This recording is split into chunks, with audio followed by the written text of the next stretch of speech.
menyelaraskan tujuan hidup dengan misi Allah.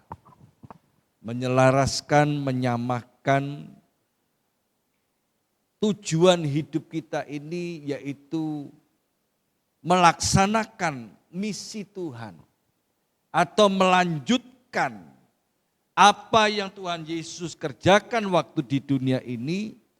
Kemudian Tuhan memberikan misi itu juga ya, kepada kita. Meregenerasi, ya, meregenerasi sebagai utusan-utusan Tuhan. Coba kita baca dulu ayatnya di dalam Injil Yohanes pasal 17, ayat yang ke-17 sampai ayat yang ke-19. Injil Yohanes pasal 17, ayat 17 sampai ayat yang ke-19. Ya. Ini adalah bagian daripada doa Tuhan Yesus kepada murid-muridnya. Ayo kita baca bersama-sama 2, 3. Kuduskanlah mereka dalam kebenaran, firman-Mu adalah kebenaran. 18. Sama seperti Engkau telah mengutus aku ke dalam dunia, demikian pula aku telah mengutus mereka ke dalam dunia. 19. Dan aku menguduskan diriku supaya mereka, ya, saudara, firman Tuhan dengan jelas dikatakan ayat yang ke-18-nya, sama seperti Engkau telah mengutus aku ke dalam dunia, demikian juga aku mengutus. Nah saudara, inilah namanya regenerasi atau melanjutkan misi yang Tuhan berikan untuk murid-muridnya. Jadi sebelum Tuhan Yesus, bahkan dikatakan sebelum Tuhan Yesus ditangkap, dianiaya, sampai mati di kayu salib, sudah memberikan wejangan-wejangan kepada murid-muridnya. Sudah memperlengkapi murid-murid itu dengan kebenaran firman Tuhan. Di mana Tuhan Yesus sendiri yang memperkatakan. Nah saudara, kalau kita baca di dalam kitab Kisah Rasul pasal pertama, coba kita lihat saudara, Kisah Rasul pasal yang pertama, ayat yang pertama sampai ayat, Kisah Rasul pasal pertama ayat 1 dan ayat yang kedua, ya. Dikatakan demikian, hai Theophilus, dalam bukuku yang pertama, ya, yaitu kitab Lukas, aku menulis tentang segala sesuatu yang dikerjakan dan diajarkan Yesus. Di mana Lukas ini menulis apa yang dikerjakan dan dilakukan oleh Tuhan Yesus. Dan ayat yang keduanya, ya, sampai pada hari ia terangkat, sebelum itu telah memberikan perintahnya, ya, oleh Roh Kudus kepada rasul-rasul yang dipilihnya. Saudara, Lukas ini mencatat apa yang dikerjakan dan diajarkan Tuhan Yesus. Nah saudara, yang perlu saya sampaikan, saudara percaya semua adalah utusan Tuhan? Amin. Saudara, saya percaya kita sebagai orang-orang percaya ini, harus kita ini menjadi utusan-utusan Tuhan. Di mana kita dipanggil, dipilih untuk kita ini melaksanakan apa yang menjadi tujuan hidup kita ini. Berapa banyak orang tidak mengerti tujuan hidupnya. Ya, kalau ditanya tujuan hidupmu apa?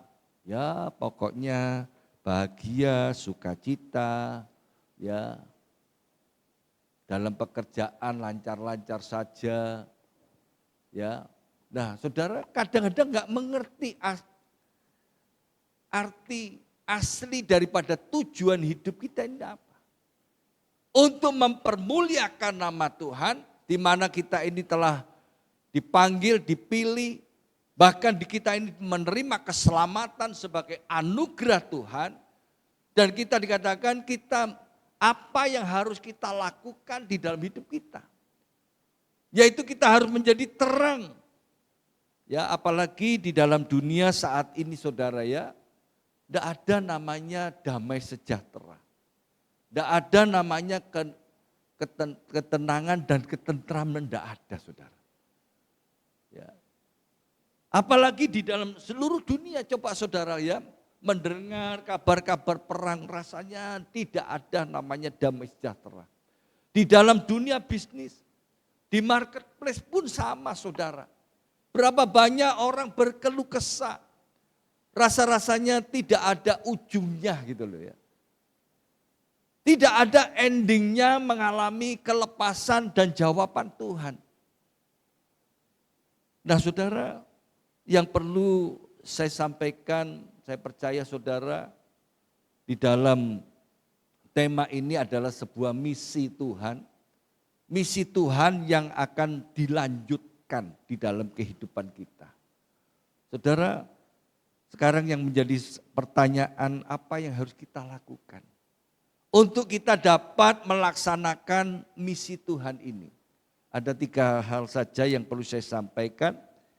Yang pertama, misi kita ini yaitu melaksanakan atau melanjutkan misi Tuhan. Melanjutkan, makanya dikatakan sebelum kita menerima misi pasti ada visi. Ya. Visi lahir daripada kita bergaul dengan Tuhan, kita melahirkan visi. Mimpi. Dan bagaimana mimpi menjadi satu kenyataan, ya. Mimpi itu menjadi satu kenyataan harus disertai dengan langkah atau aksi. Visi tanpa aksi ya cuma mimpi. Manusia di dunia ini cuma ada 3 hal ya. Ada orang yang tidak punya mimpi, ada orang yang hanya bermimpi, ada orang yang melihat mimpi itu menjadi kenyataan. Saudara, dari 3 ini bagian yang mana? Bagian yang mana? Masa gak ngerti bahasa saudara ya? Bagian yang mana? Melihat mimpi jadi kenyataan. Amin. Kita semua kan rindu melihat mimpinya menjadi kenyataan. Ya. Mimpi bersama dengan Tuhan saya percaya mimpinya pasti dahsyat. Ya. Coba kalau kita lihat mimpinya semua, tapi dalam mimpi itu untuk menerima realnya, vision to real itu butuh namanya proses waktu. Mimpi daripada Yusuf, ya prosesnya enggak enak, lu kok gak cocok ya? Kok gak cocok? Nah saudara, kita membangun rumah tangga pun harus punya mimpi juga. Saya menikah, mimpinya apa visinya? Bahagia, sukses dan berbahagia. Ya, sukses, berbahagia, damai sejahtera. Mimpinya saudara, visinya. Ya. Dalam kenyataannya gak podo, lu kok gak podo ya. Waktu pacaran kok rasanya bahagia sekali. Tapi setelah masuk dalam pernikahan, tuh kok gak cocok ya. Nah ini namanya prosesnya saudara. Prosesnya. Di mana kita harus punya waktu di proses itu kita tetap melangkah dengan tujuan Tuhan. Menjadi terang. Ya. Asal kita tetap mengenakan fondasi kasih. Fondasi kasih. Tanpa fondasi kasih tidak bisa, saudara. Berapa banyak rumah tangga hari-hari ini, saudara, mengalami kehancuran. Ya, ada yang baru beberapa, belum 1 tahun, saudara, wis buyar. Ada yang 3 tahun buyar. Baru-baru ini jemaat yang saya layani 8 tahun, saudara. Sudah bingung dengan namanya menghancurkan rumah tangga. Dia katakan, Pak, istri saya ini protes. Ya. Kenapa kita menikah sudah 8 tahun, hidupnya ya cuma ngene-ngene tok, ditambahi tok, saudara. Ngene-ngene tok, berarti itu rumah tangga yang membosankan. Suami saya ini sebagai suami katanya tidak ada perubahan. Bukan perubahan apa, saudara, tapi yang menjadi tujuannya adalah supaya mereka ini di dalam kesuksesan dalam pekerjaan. Nah, kalau Tuhan itu memang masih izinkan di dalam proses, ya enggak bisa seperti itu. Ya, enggak bisa seperti itu. Menekan yang namanya suami, harus seperti ini, harus seperti ini. Waduh. Akhirnya apa? Dihancurkan sendiri. Nah, saudara, kita harus melanjutkan apa yang menjadi misi Tuhan. Nah, saudara, coba kita lihat dulu di dalam Injil Yohanes pasal 17, ayat yang keempat. Injil Yohanes pasal 17, ayat yang keempatnya ya, dikatakan demikian. Ayat yang keempat, Injil Yohanes pasal 17, ayat yang keempat. Ya, ayo kita baca bersama-sama, 2, 3.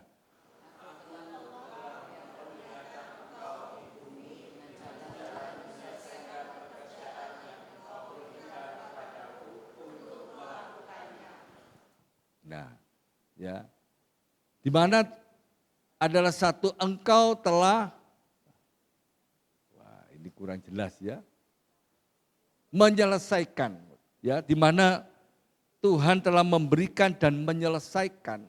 Kemudian kita diperintahkan untuk melanjutkan.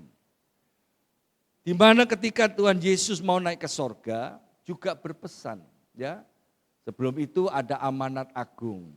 Ya, pergilah jadikan semua bangsa muridku. Ya, di mana ketika Tuhan Yesus mau naik ke sorga, ada pesan-pesan yang luar biasa. Kepadaku telah diberi kuasa di sorga dan di bumi. Kemudian katakan, pergilah jadikan semua bangsa muridku. Ini adalah satu amanat agung yang luar biasa. Yang dimana diberikan satu utusan. Kita sebagai orang-orang yang percaya. Sekali lagi saudara, utusan Tuhan. Amin. Ayo kita katakan bersama-sama, saya adalah utusan Tuhan. 2, 3. Amin. Nah, seperti juga di dalam kitab Yesaya, ya. Di dalam kitab Yesaya juga dikatakan, siapa yang mau pergi untuk aku? Yesaya langsung ngomong, ini aku Tuhan, utuslah aku. Tapi berapa banyak, ini aku Tuhan, utuslah dia. Wah, itu melarikan diri, saudara. Ya, ini aku, utuslah aku. Nah, saudara, ketika Tuhan memanggil saya untuk melayani, ya, awalnya saya juga melarikan diri, saudara. Saya pun bertanya sama Tuhan, ya. Ketika semuanya baik-baik, pekerjaan baik, kemudian saya katakan, Tuhan, apa yang harus saya lakukan di dalam hidup saya? Kemudian saya buka Alkitab, saudara. Saya buka Alkitab, saya menemukan di dalam Yesaya pasal 42. Kok temanya hamba Tuhan? Tak pikir, oh ini ketepaan be ya. Ya, Akhirnya saya buka lagi. Kok ya tetap Yesaya 49, temanya juga hamba Tuhan. Saya ini menangis saudara. Tuhan, aku ini masih muda. Ya, waktu itu masih 28 tahun saya saudara. Saya masih muda Tuhan, nanti aja. Kalau wis rodok-rodok tuwek, tak pikir sekitar 50 saya mau melayani gitu loh ya. Saudara, padahal kalau di gereja ditanya, siapa yang mau melayani Tuhan? Saya langsung kewenceng. Mek angkat tangan tok tapi gak pernah turun tangan, ini namanya bohong saudara ya. Mek angkat tangan tok. Siapa yang mau melayani Tuhan? Saya. Itu. Tapi ketika itu tadi ya, proses. Ketika diproses panggilan Tuhan, persis apa yang dialami oleh Yunus. Ya. Yunus masuk perut ikan. Nah, saya juga masuk, dia masalah. Ya, masalah. Pertama diilingno. Diinget apa? Toko saya ini kemalingan saudara. Ya. Diinget kemalingan. Wah namanya saya ini jualan arloji saudara ya. Arloji ini lumayan, Seiko Alba kan lumayan. Kalau sak lemari diringkesi kabel lumayan saudara ya. Itu mengalami pengangkatan malam itu saudara. Ya rapture, wis tanpa ditawar, tanpa entek kabeh pokoknya. Tuh. Tuhan elingno. Saya buka lagi Alkitab. Ya saya berdoa, Tuhan kenapa? Kok engkau tidak melindungi pekerjaanku ini Tuhan, kenapa? Saya baca, saya nemukan ya di dalam Yeremia pasal 29, aku ini mengetahui apa yang ada padaku mengenai kamu. Rancanganku bukan kecelakaan, tapi hari depan penuh harapan. Saya ngomong ini bukan kecelakaan Tuhan, bukan tabrakan, ini kemalingan Tuhan. Podoai saya. Ya. Wah saya masih ngotot. Saudara, diproses lagi. Ya. Tepatnya tahun 92 saudara.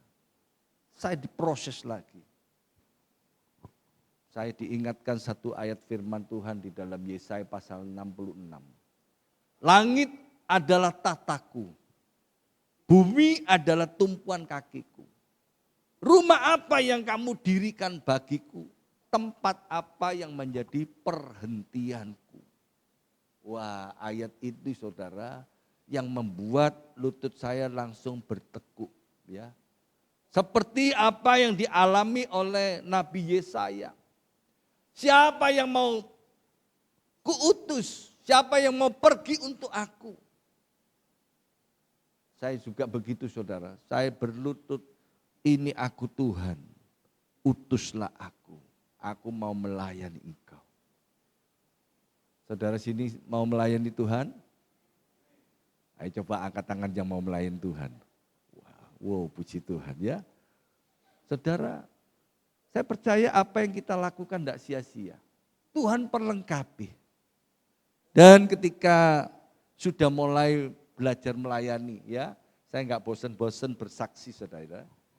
Saya ini banyak belajar dari bermimpi saudara. Ya, berdoa Tuhan memberikan satu visi. Saya berdoa ya, kemudian saya minta sama Tuhan ya, waktu belajar homiletik ya, belajar ilmu berkhotbah. Saya berdoa Tuhan ajarono aku khotbah. Mata saya ini dilihatkan bantal guling. Nah itulah jemaat mula-mula saudara. Ya. Bantal guling tak berdiri no. Inilah jemaat mula-mula, 2 bantal, 2 guling. Tak ambil kaset, tak rekam. Khotbah saudara ya. Mari khotbah selesai, tak setel dewi, guyu dewi saudara. Kok iso yo aku ngomong yo? Kok iso yo? Ternyata sekarang bantal guling sudah menjadi saudara semua. Berikan tepuk tangan bagi Tuhan Yesus. Ya. Nah saudara, memang waktu itu saya ikut sekolah SOM, saudara, School of Ministry. Ya, di Bethany itu ada SOM, saya ikut sampai selesai. Bahkan setelah saya melayani, belajar melayani, saya ini ya sudah mulai berkhotbah. Saya juga tiap minggu masih beribadah juga. Ya sampai hari ini pun saudara ya, kalau ada pelayan saya tetap ikut ibadah sebagai jemaat. Waktu saya duduk ya di waktu masih Bethany Manyar saudara ya, saya juga bermimpi juga. Tuhan, aku percaya. Saya bermimpi nanti satu saat saya akan berkhotbah di sini. Di Manyar saudara ya. Puji Tuhan. 15 tahun kemudian mimpi itu menjadi kenyataan. Saudara, bagi Tuhan itu tidak ada yang mustahil.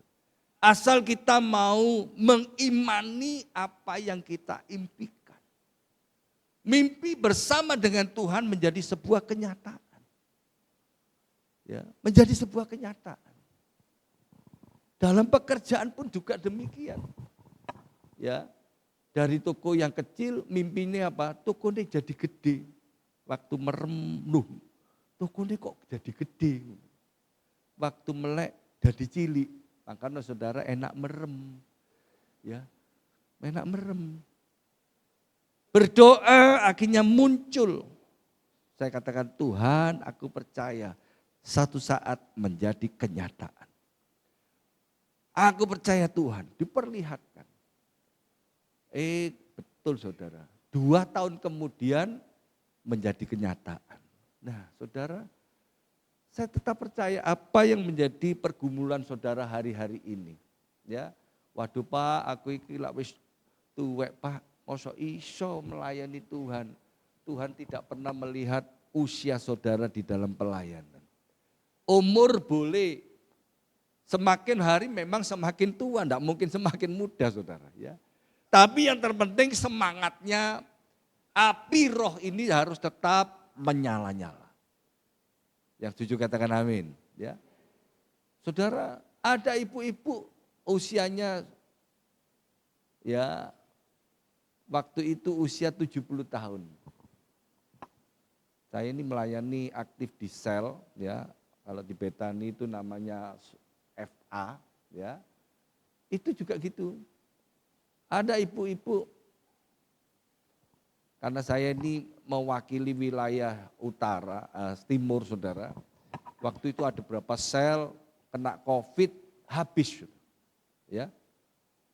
Banyak gembala-gembalanya ini pulang ke rumah bapak, anggotanya pulang ke rumah masing-masing. Jadi habis, dari 16 tinggal 6. Ya, habis dari 6 tinggal 1. Untung enggak setugel saudara ya. Untung enggak separuh ya. Tinggal 1.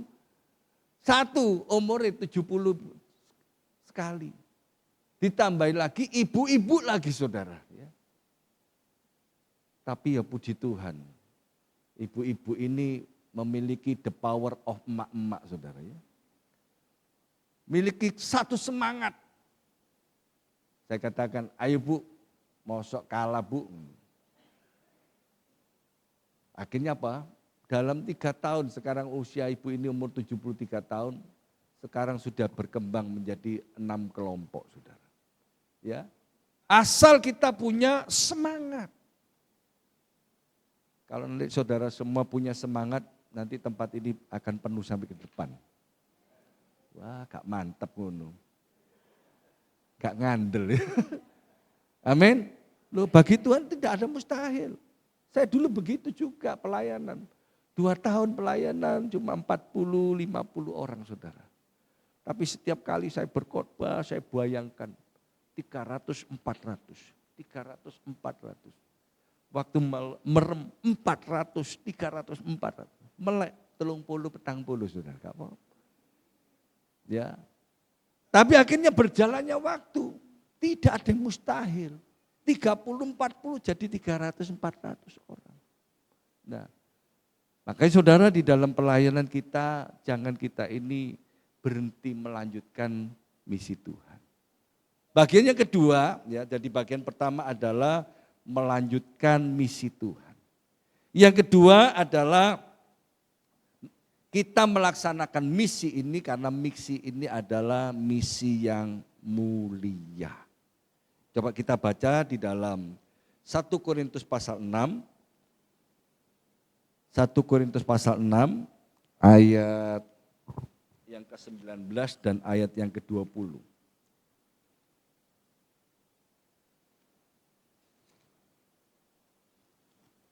1 Korintus pasal 6 ayat 19 dan ayat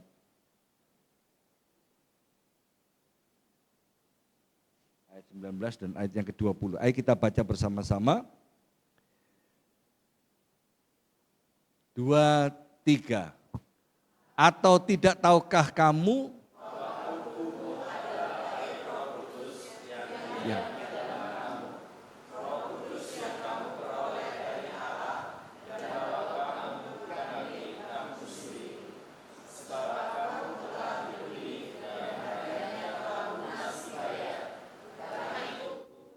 Memuliakanlah Allah. Amin. Ya. Tidak tahukah bahwa tubuhmu adalah bait Allah dan kita telah dibeli dengan darah yang mahal. Muliakanlah Allah dengan tubuhmu. Ini adalah satu misi yang mulia di mana kita ini sudah diberikan anugerah keselamatan. Dan kita diberikan satu misi, anugerah keselamatan yang Tuhan berikan supaya menjadi berkat untuk orang lain. Melaksanakan misi yang mulia ini, saudara, memang tidak mudah. Ya, tidak mudah. Banyak tantangan proses yang harus kita lakukan. Saudara, proses awal saya di dalam pelayanan baru belajar berkhotbah, saudara. Tadi kan saya ngomong jemaat bantal guling tadi ya. Nah, setelah itu prakteknya, saudara. Ya. Prakteknya. Begitu saya praktek berkhotbah, setelah selesai khotbah langsung diprotes. Pak, ati khotbah iku ojo suwe-suwe, Pak. Mosok wis diomongi 25 menit sampai 30 menit. Iki lho, 45 menit. Waduh, saya rasanya ternyus. Waduh, iya keliru berarti aku. Minggu depannya mulai lagi khotbah lagi, saudara. Ya, khotbahnya 25 menit. Tetap kena proses, saudara. Khotbah cek cepete.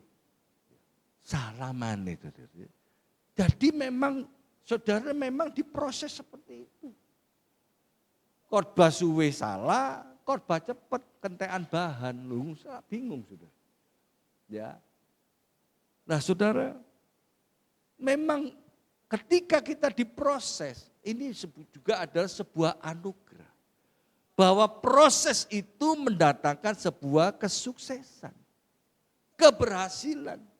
Tidak ada keberhasilan tanpa kesulitan. Tidak ada keberhasilan tanpa proses. Berapa banyak orang melihat, waduh, enak yo saiki wong iki kaya luar biasa. Diberkati Tuhan luar biasa. Enggak ngerti prosesnya, saudara. Ada satu teman saya yang cinta Tuhan, diberkati Tuhan luar biasa. Ya, dia katakan, dulu Pak, saya ini wis ditinggal papa mati, ya orang tuanya meninggal papanya, plus ditambahi lagi utang. Ya. Jadi utang papanya utang terus ditinggal mati. Bebannya anaknya, saudara. Prosesnya luar biasa. Sampai dia katakan, aku mangan Indomie Pak, tak potol dari loro. Ya. Dipotong jadi 2. Pagi jarang makan katanya, cuma makan siang dan makan malam. Dan proses ini menuju kepada waktunya. Akhirnya apa? Sekarang sukses, diberkati luar biasa. Dia katakan, aku tetap percaya Tuhan memberkati. Saudara, Tuhan itu memberkati dengan berbagai macam cara. Maka saudara, jangan saudara gampang putus asa. Kalau mungkin pekerjaan saudara hari-hari yang sudah puluhan tahun saudara kerjakan saat ini mengalami drop, bahkan mungkin sudah tutup. Kalau saudara punya semangat, Tuhan akan memberikan sumber yang baru. Amin. Sumur yang baru, yang sumbernya lebih membual. Cuma kita belum mengetahui. Saya tetap percaya saudara, ya. Saya sendiri saat-saat ini diproses. Tapi puji Tuhan. Tuhan selalu membuka jalan. Ya, membuka dengan caranya yang luar biasa. Yang kadang-kadang dipikir secara akal pikiran tidak masuk akal. Saya percaya saudara, anugerah, keselamatan. Sampai dikatakan, hidupku bukan aku lagi, tetapi Kristus yang hidup di dalam aku. Ini adalah anugerah. Dan anugerah keselamatan itu jangan kita egois. Kita harus juga menyebarkan anugerah keselamatan kepada orang yang ada. Yang pertama adalah orang yang ada di dekat kita. Mungkin orang tua kita. Ya, dulu setelah saya bertobat, percaya Tuhan Yesus, kemudian saya ini rindu papa saya ini juga percaya Tuhan. Gak gampang saudara ya, orang papa saya ini orang Tiongkok asli ya, orang Tiongkok asli, untuk percaya Tuhan gak mudah. Kalau awal-awal diajak, jawabannya apa? Yang penting jadi orang itu baik katanya. Ya. Tidak tipu sana, tidak tipu sini. Nah itu konsepnya orang totok seperti itu saudara. Ya. Terus saya kasih ayat juga. Pak, perbuatan baik tidak membawa kita ke sorga. Kita diselamatkan karena anugerah Tuhan. Saya bacakan ayat ya. Bahwa keselamatan di bawah kolong langit ini tidak ada nama lain yang olehnya kita diselamatkan. Perbuatan baik tidak menyelamatkan kita. Kita diselamatkan karena anugerah Tuhan. Tak bocor kenceng-kenceng saudara. Ya. Akhirnya papa saya satu saat mau terima Tuhan. Ya. Jadi kita rame-rame dibaptiskan bersama-sama. Nah saudara, akhirnya papa saya juga mengalami kehidupan yang diubahkan oleh Tuhan. Bahkan mengalami bagaimana dia mengalami kebutaan, disembuhkan Tuhan, dicelikkan matanya saudara. Bahkan mau ketika usia 70 tahun ya mengalami sakit dan hampir mati. Tekanan darahnya tinggal 70, bawa 40 sudah saudara. Tinggal habisnya ada di ruang ICU.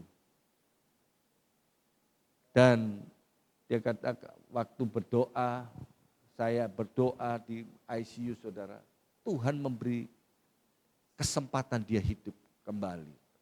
Diperpanjang 6 tahun. Jadi 76 tahun papa saya baru dipanggil oleh Tuhan.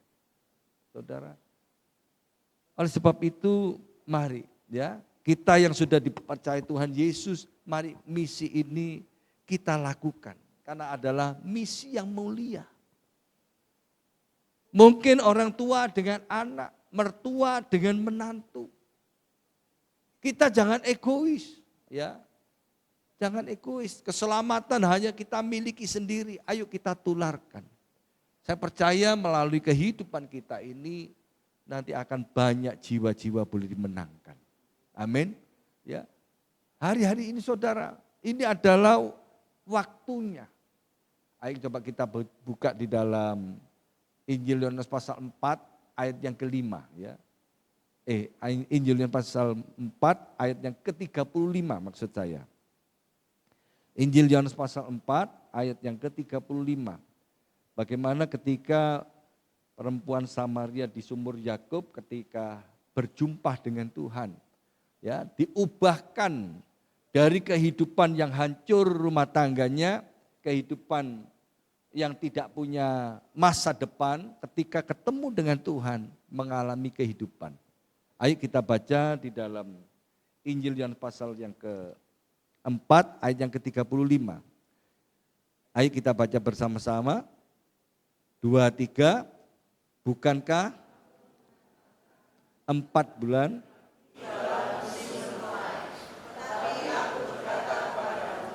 lihatlah sekelilingmu dan pandanglah ladang-ladang yang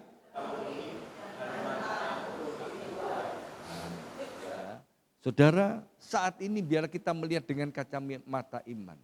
Lihatlah ladang-ladang sedang menguning. Hari ini saudara, ada di marketplace ini adalah satu ladang.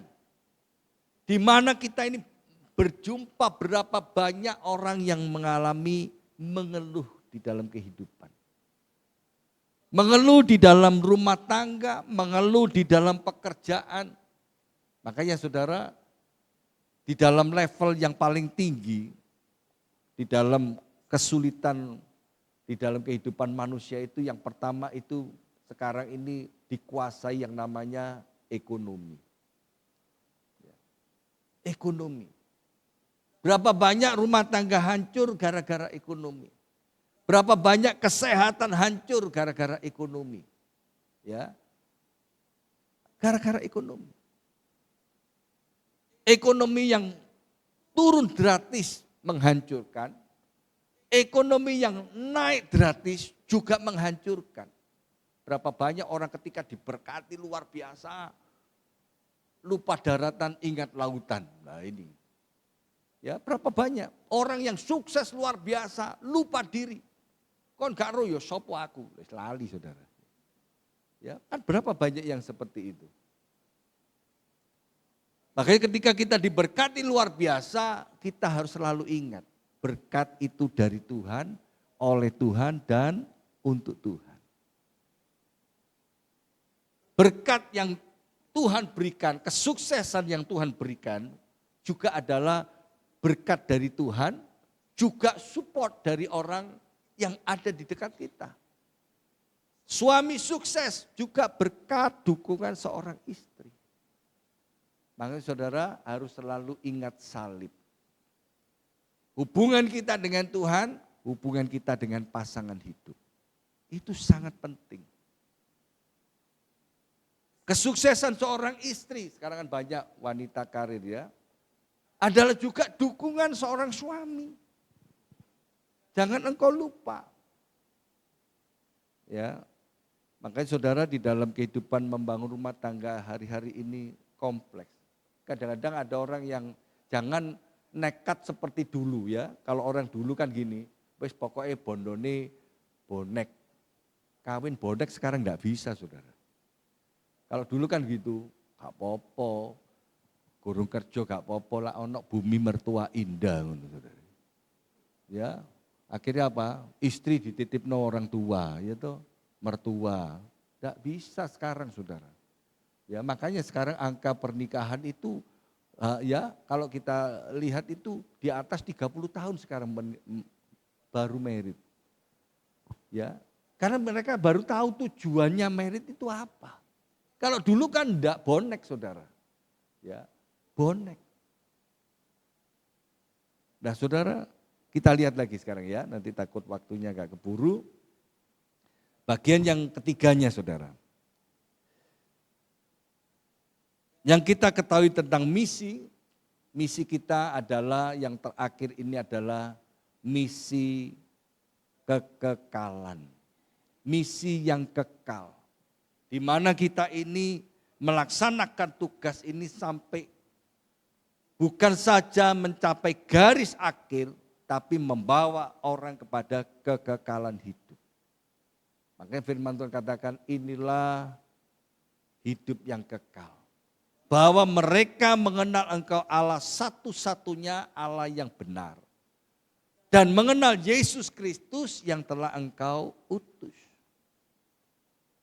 Di dalam Injil Yohanes pasal yang ke-17 ayat yang ketiga. Ayo coba kita baca.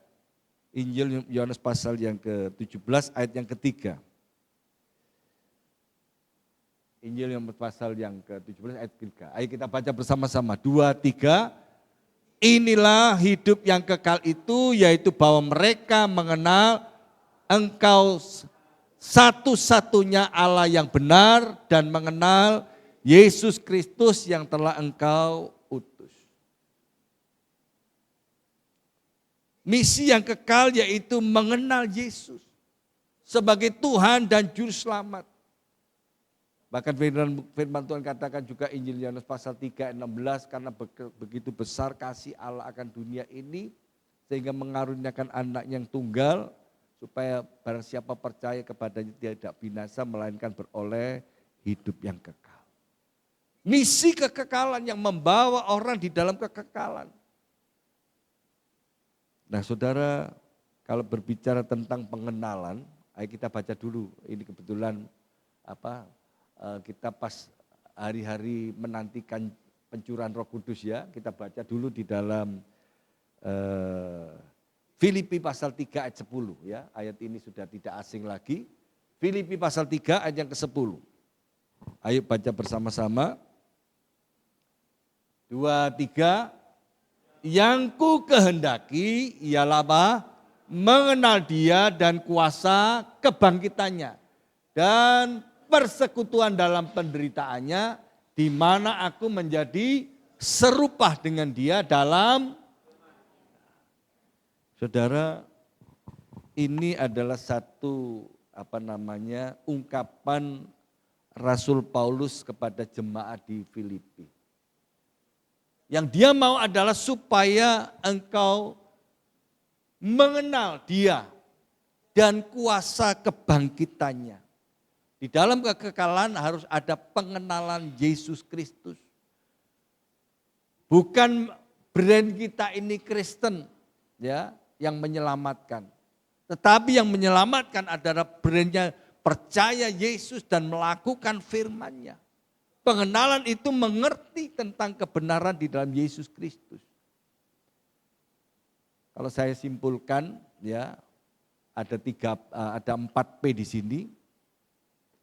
P yang pertama adalah pengenalan.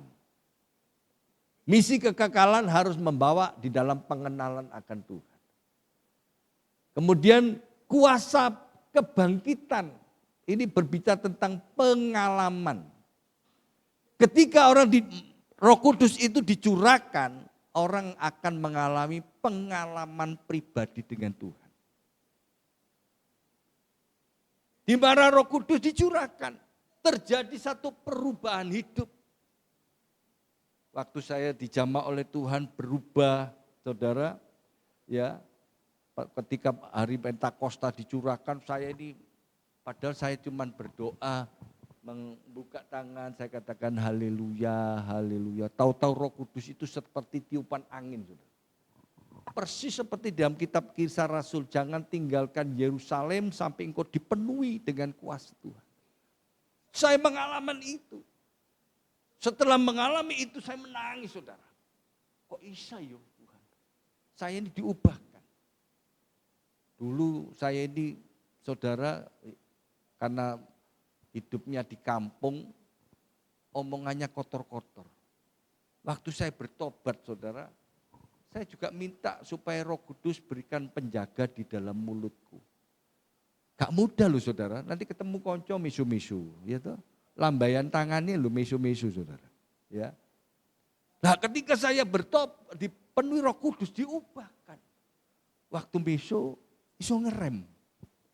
Waktu mau misu, ngerem. Nah, sampai sekarang lali sampai ancara nih meso ya apa saudara. Karena rem itu tadi diubahkan. Ya. Terjadi sebuah perubahan hidup. P yang ketiganya adalah persekutuan dalam penderitaan. Ketika kita bersekutu, ketika kita diproses oleh Tuhan, memang ada penderitaan. Waktu saudara punya kesakit hati untuk dilepaskan, menderita enggak? Menderita loh. Ya. Waktu kita sakit hati, kan harus dilepaskan. Karena kita ada persekutuan dengan Kristus dalam hidup kita. Jangan sampai kita ini punya kepahitan hidup. Kalau sudah sakit hati, ya toh, jadi akar kepahitan. Kalau wis jadi akar kepahitan, itu nular, saudara. Ya, kalau di dalam kitab Wahyu pasal 8 ayat 11 itu ada namanya absintus. Absintus itu sejenis akar pohon yang kalau jatuh ke air, ke sungai, siapa yang minum air sungai itu mati. Nah, kalau ini saya seberangkan di dalam kehidupan rumah tangga. Berapa banyak suami kepahitan dengan istri, istri kepahitan dengan suami. Akhirnya menular. Anak-anak yang tidak tahu apa-apa, ya, kemudian ditulari kepahitan tadi. Minum yang namanya kepahitan tadi. Makan kepahitan. Akhirnya apa? Ya contohnya gini. Kamu tidak tahu papamu. Apa emak? Dua simpenan iku. Mateng kon ya. Anak mesti nggak tahu, akhirnya jadi tahu. Anaknya nggak sakit hati, akhirnya jadi sakit hati. Sama juga sama, kadang-kadang istri. Kamu tahu nggak mamamu? Gini. Wih, akhirnya apa? Anak yang nggak tahu apa-apa jadi sakit hati juga. Punya kepahitan juga. Makanya saudara, firman Tuhan katakan, berdamailah dengan semua orang. Saya masih ingat saya merasa diberkati melalui tema yang terakhir saya sampaikan di sini. Ya, komunikasi melalui pengampunan. Masih ingat ya? Saya sampaikan di beberapa gereja dan bisa boleh menjadi berkat. Di mana banyak terjadi perdamaian. Kita harus melepaskan benar-benar pengampunan. Memang pengampunan itu butuh namanya pengorbanan. Ya. Pengorbanan. Kita untuk mencabut sakit hati dan akar kepahitan memang butuh korban. Korbannya apa? Kita harus menanggalkan. Jangan kita beban dibawa terus, saudara. Kepahitannya dibawa terus. Makanya kita harus bisa berdamai. Bagaimana cara melepaskan? Kita harus berdamai dulu dengan Tuhan. Ya, kita harus berdamai dulu dengan Tuhan. Yang kedua, kita berdamai dengan diri sendiri. Untuk kita dapat melepaskan segala kepahitan hidup. Yang ketiganya, berdamailah dengan orang yang menyakitkan. Berdamailah dengan orang yang bencekno tadi, saudara. Ya, enak Pak ngomongi, aku iki Pak, ya ini namanya belum berdamai, saudara. Ada yang begitu ibu-ibu. Ya, saya katakan gak iso Ci, kamu harus berdamai. Enak Pak ngomong, aku kan korbani. Loh, justru korbani harus dikorbankan kan gitu. Ya toh, kita harus berkorban. Kalau kita tidak berkorban ya kita bawa terus. Ya. Saya tanya ngomong lagi, gak iso. Terus ya apa? Ampuni. Enak aja. Oh enak meneh. Ya. Ngomong lagi, langsung mukanya merah. Gak iso. Loh ya apa sih? Sama saya akhirnya bukan tak wedeni ya, tapi tak kasih nasihat. Umpamani saya ngomong. Taci hari ini masih hidup dong? Iya. Nah, kalau pas besok bangun tidur di alam lain, ojo medeni Pak. Loh, iki gak medeni, cuma nyiritai, tak ceritani. Bangun tidur di alam lain. Kira-kira kamu selamat gak sebagai orang Kristen? Nah,